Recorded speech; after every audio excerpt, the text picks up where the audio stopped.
Hello, brother. Welcome to this video.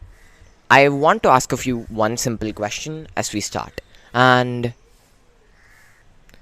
that question is, what's the difference between this character and this character? To many people, the difference wouldn't have been obvious. If you're already thorough with your fundamentals, you might have the answer. So in this video, I'm going to teach you shape language. This was what was different between those two characters that I showed you right now. And well, we're going to get right to the video right now. Now we're inside of concepts and I'm starting up a new drawing. So right now I'm going to teach you some basic shape language. But before that, you need to actually know why we're learning this, right? Let me actually show you something. It's called the best works folder and it has some of my best works. Let me actually take off this eye comfort shield. Who needs this shit, right? Just kidding. You need it in the night. So what's the actual difference between these two? If you really look at her, the shapes on her body look really rounded as compared to this guy's boxy body. And he also kind of looks dangerous. Why? Well, there's a lot of stuff going on, but what I'm gonna call what's going on is beast mimicry.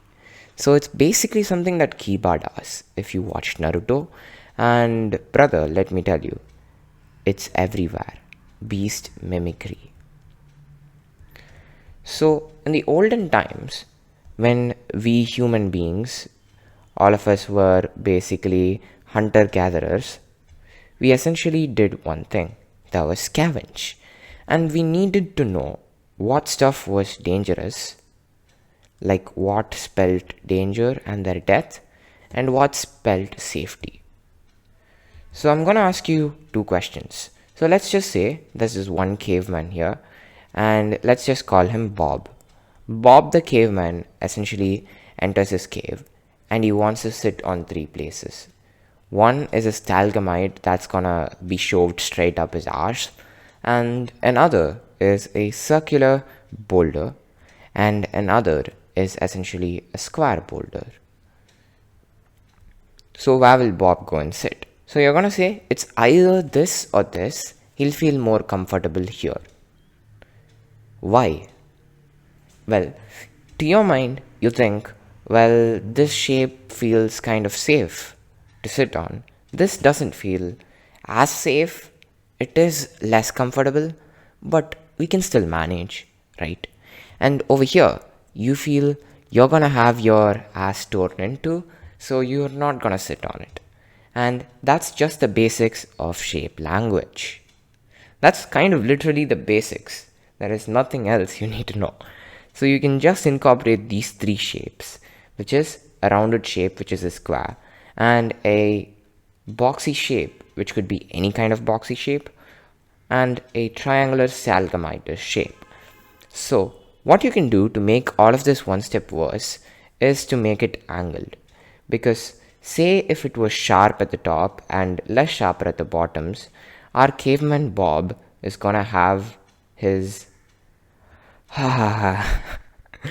whole body torn into and he's just gonna sit there without actually fully dying. So it's gonna be more hard for him to die if it's angled and the bottom is kind of this. So this is more dangerous. This is like 1x. This is not even x over here. Let's just put 1x and this is 2x. Because when you make some shape more angled, it suddenly becomes more dangerous. Because think about it. If I made this square a little bit more angled and Bob the caveman wanted to take his hand and put it over there, what happens to his finger? He bleeds. So it is dangerous. And that was basically the ins and outs of shape language, and there is nothing else that I can teach you about it. Except we're gonna have to apply it somewhere, right? So I want you to bring along with you your sketchbook as of the moment and draw with me. Right now, we're gonna draw a very safe looking character. So safety is associated with two shapes. The cube up to a certain extent and the circle. So the cube has one more point, its stability. Why? Well, let's go back to Bob the caveman. If Bob the caveman sat on a cube, he has the assurity that it's not gonna roll away. But if he sat on this boulder over here, he doesn't have the same assurity. It could essentially steamroll him, and Bob the caveman could essentially die. And well, that's the essential idea behind all of this. Let us now change the opacity to a lower setting. Yeah, that's better to draw with. And look at this shape. What I'm doing right now is I'm using a rounded shape set. Like what did we learn when we looked at this rounded shape? Well, we learned that it feels kind of safe. And we also know that the square is more stable. So if I drew it like this, he looks more masculine. Why?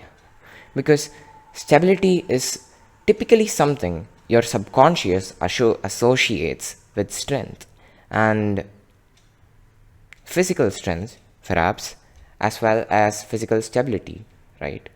Because the man is the warrior build and the woman is the healer build, if you know what I'm talking about. I've never played any of those games, but yeah, heard about it as a meme. Okay, this guy, he looks more stable than this girl, but she looks more safe than him. So there is this kind of an interplay between these two shapes. You can even combine different shapes. You can add a roundedness to a square, you can add a angledness to a square, you can add a pointiness to a circle, you can add a boxiness to a circle, something like that. And you can do many more things with shapes. So take a look at these two examples. When you drew this woman with me, or if you haven't, just take a sketchbook and try drawing a rounded woman and a squarish man. Why is this the case? Well, women have typically rounded shapes because their bodies have this chemical called estrogen. It is secreted in far higher amounts than in men. And men have testosterone. So what happens is, these sharp muscles and these things, in the olden days, if our bodies weren't fricked over by the modern world and chemicals weren't used over to take over our bodies, you typically have muscles, even if you never exercised in your life. And that is a function of testosterone. If you're a male. If you're a female, what would be the case is that you'd have to store a lot of energy and time to take care of all the house stuff, and that was how the division of labor was, right? And that is why our instinct is made this way. And if for the stored energy, it is also for incubation, or let me just say it, pregnancy. And that is why the stored energy is stored, and that is why the female body is more curvy, because of the fat stored rather than the muscles they can be converted into, which is the function of this. Okay, I think I got too nerdy there, but that was it for this lesson. The next video is gonna be about line quality or line language. See you there.